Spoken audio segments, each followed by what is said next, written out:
I think the PPO's role still is a facilitator, and I think they've still got a good place. But again, a combination of the environment and the FTC has taken some of the wind out of the sails in terms of the negotiating ability. I don't know how that you would start one today, because all the chips have been dealt.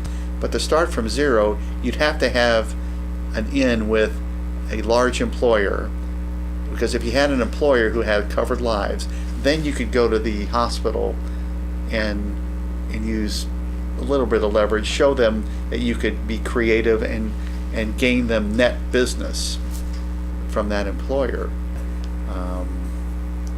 I would go through and look at the network, see where the holes are, see where the concentration of members that I have I'd really look hard and see where the concentration of members that I have that use my plan, and then I would compare that to an overlay to the facilities that I have in the plan, and I would fine tune it. I'd get rid of the bell curve ones. I get rid of the ones on the left side with very little utilization, and I'd focus on the ones up in the middle and the high utilization.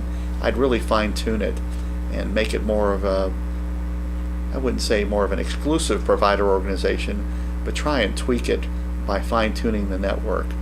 Because if I did that, then I could show some good results that would help in getting more business, because you could show you have this quality network. Because what you really want to do is, you want to get rid of the ones that you're not giving any utilization to, because they're not happy, because they look at the same reports. The hospitals are looking down the list to say, okay, what PPOs brought me business and which ones didn't.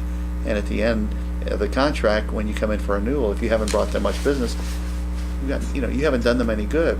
You'd be lucky to get an extra year. You'd have to sell them on the fact that you've got some big plan, big group of employees that's going to join your network, and otherwise they'll throw you out.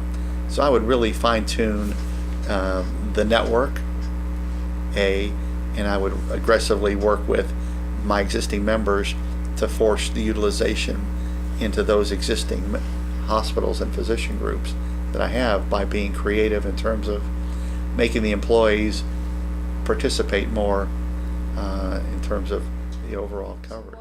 The problem is the hospitals have the information, and it's really hard to get really good information real time, and many PPOs don't get their utilization information until well into the next plan year.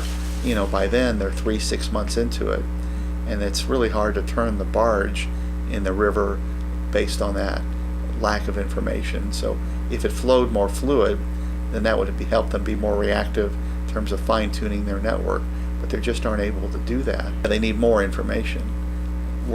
Again, they're not going away. Again, 15-20 years ago there was a question whether the industry would survive. Well, now it's the dominant, as I said, it's the dominant form of